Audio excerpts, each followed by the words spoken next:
ज्ञान के दो अंग हैं, एक शिक्षा, दूसरी विद्या। शिक्षा वह है जो स्कूल कॉलेजों में पढ़ाई जाती है, जिसे पढ़कर लोग ग्रेजुएट, क्लर्क, डॉक्टर, वकील, इंजीनियर और प्रोफेसर आदि बनते हैं। यह जीविकोपार्जन एवं लोक व्यवहार में निपुणता प्राप्त करने के लिए है। यह आवश्यक है क्योंकि इसके बिना सांसारिक जीवन में स्थिरता एवं उन्नति का मार्ग नहीं खुलता। पर इससे भी अधिक आवश्यक है विद्या। जिस ज्ञान को प्राप्त कर मनुष्य अपनी मान्यताओं, भावनाओं, आकांक्षाओं एवं आदर्शों का निर्माण करता है, उसी ज्ञान को विद्या कहा जाता है। इसे प्राप्त करने का माध्यम स्कूल कॉलेज नहीं, वरन स्वाध्याय और सत्संग है। चिंतन मनन से, सत साहित्य पढ़ने से, सज्जनों के साथ रहने से, उनके अभिवचन सुनने एवं कार्यकलाप देखने से विद्या की प्राप्ति होती है। अक्षर अभ्यास और उसके सहारे विश्व की विभिन्न परिस्थितियों का ज्ञान शिक्षा कहलाता है। इतिहास, भूगोल, गणित, भौतिक शास्त्र, जंतु शास्त्र, रसायन शास्त्र, स्वास्थ्य विज्ञान, व्याकरण भाषा, नागरिक शास्त्र, अर्थशास्त्र, समाजशास्त्र आदि ये सब शिक्षा के विषय हैं। ज्ञान का महत्तर स्वरूप उसका विद्या रूप है। ज्ञान का अर्थ है भावनात्मक स्तर को इस प्रकार उपयुक्त बनाना कि मनुष्य सांसारिक सफलताओं को भी प्राप्त करे और आध्यात्मिक आंतरिक शक्तियों की सुख और शांति भी उपलब्ध कर ले। विद्या की परिभाषा करते हुए शास्त्रकारों ने सूत्र रूप में कह दिया कि सा विद्या या विमुक्तये। विद्या वह है जो मुक्ति प्रदान करे, जिसके द्वारा हम रोग, शोक, द्वेष, पाप, दीनता, वासना, गरीबी, बेकारी, अभाव, अज्ञान और कुसंस्कार आदि की दास्ता से मुक्त हो सकें। वह विद्या है। ऐसी विद्या प्राप्त करने वाले विद्वान कहे जाते हैं। आज की शिक्षा उपर्युक्त कसौटी पर कसे जाने पर बिल्कुल खरी सिद्ध नहीं होती है। जीवन का 1/3 भाग स्कूल कॉलेजों में व्यतीत करने के बाद जब छात्र बाहर आते हैं तो उपर्युक्त बंधनों से छूटना तो दूर, उल्टा अधिक जकड़े हुए निकलते हैं।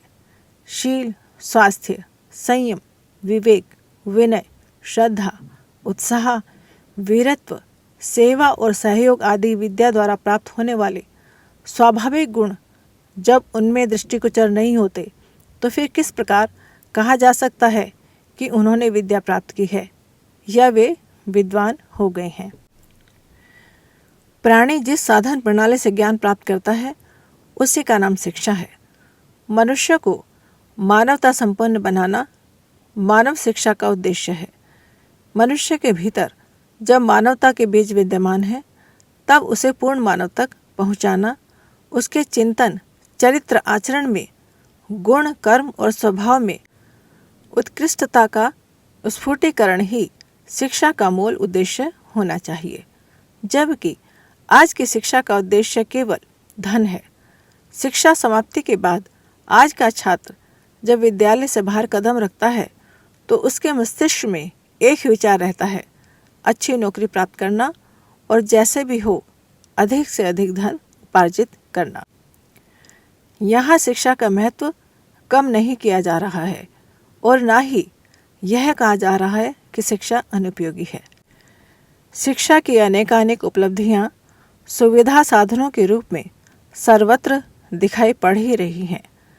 रचनात्मक दिशा के प्रयास प्रशंसनीय है, किंतु वह बैल, गाय या घोड़े की भांति है जो तेजी से किसी भी दिशा में सृजन अथवा ध्वंस की ओर दौड़ सकती है। विद्या से उत्पन्न होने वाली सुसंस्कारिता एवं अंतः की महानता का अंकुश न होने से मनुष्य के स्वेच्छाचारी होने की पूरी गुंजाइश रहती है। इसीलिए शिक्षा के साथ विद्या के समन्वय की आज विशेष आवश्यकता है। शिक्षा का उद्देश्य नौकरी या सिर्फ अर्थोपार्जन नहीं, अपितु विद्या का विस्तार करना है। देश के गौरव, अपनी प्रतिष्ठा और समाज में सुख, समृद्धि, संयम और चरित्र की रक्षा धर्म की भावना को जागृत करना, अपने आप को सुधारना एवं स्वयं को सच्चरित्र बना लेना शिक्षा का ध्येय है। यदि इतना संभव ना हो जाए तो समझना चाहिए तथाकथित शिक्षा रूपी काया में पुनः विद्यारूपी प्राण का वास हो गया। शिक्षा और विद्या दोनों महत्वपूर्ण हैं और दोनों ही समग्र मानव विकास के लिए जरूरी हैं। जहाँ एक व्यक्ति के बहुमुखी भौतिक विकास के लिए उत्तरदायी है, वहाँ दूसरी व्यक्ति के अंतःक्षेत्र के परिशोधन, परिष्कार एवं उन्नयन की भूमिका संपादित करती है। अतः शिक्षा मनुष्य के बहिरंग जीवन को सुविकसित करती है और विद्या अंतरंग को। शिक्षा सांसारिक योग्यता, प्रतिभा बढ़ाती है और विद्या मनुष्य को सुसंस्कारी, उदार और उद्यत बनाती है। व्यक्तित्व को श्रेष्ठता एवं शालीनता से सुसंपन्न करती है। एक को सभ्यता के विकास का साधन तो दूसरे को सांस्कृतिक उन्नति का माध्यम समझा जा सकता है। प्रगतिशील जीवन दोनों के समन्वय एवं सुविकसित होने पर बनता है। जीवन निर्वाह के लिए साधन जुटाना है, पर यही पर्याप्त नहीं है।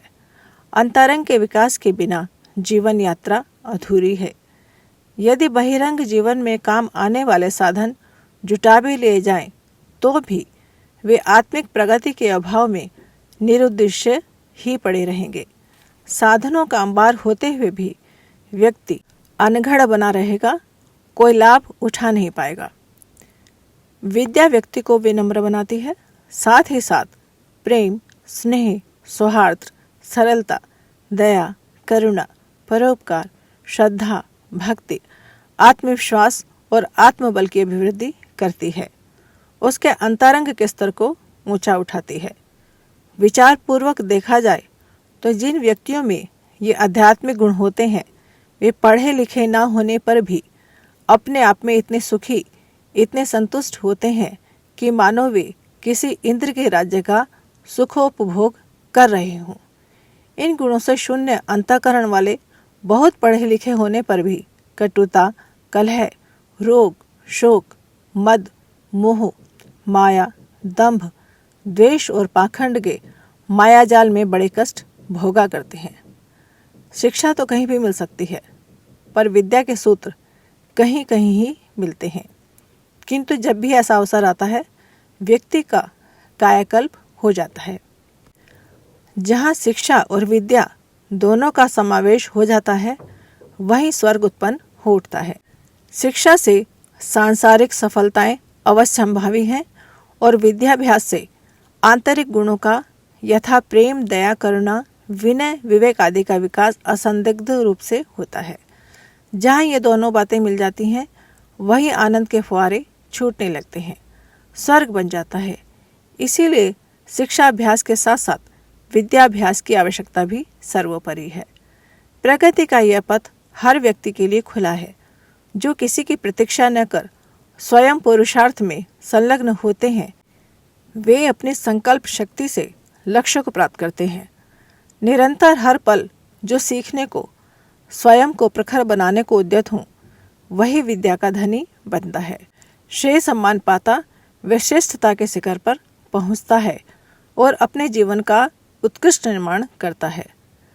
श्रावस्ती के 2 गिरहकट वहां पहुंचे जहां भगवान बुद्ध के उपदेश सुनने के लिए भीड़ एकत्र थी। एक गिरहकट तो लोगों की जेबें काटता रहा, दूसरा बुद्ध के उपदेश सुनने लगा। भगवान बुद्ध कह रहे थे कि जो अपनी बुराइयों को ढूंढता और उन्हें निकालने का साहस करता है, वही सच्चा पंडित है। बात हृदय में उतर गई। गिरहकट ने अपनी बुराइयां निकालनी प्रारंभ की और सचमुच एक दिन भगवान बुद्ध का परम शिष्य बन गया। पुस्तक का नाम सफल जीवन की दिशाधारा।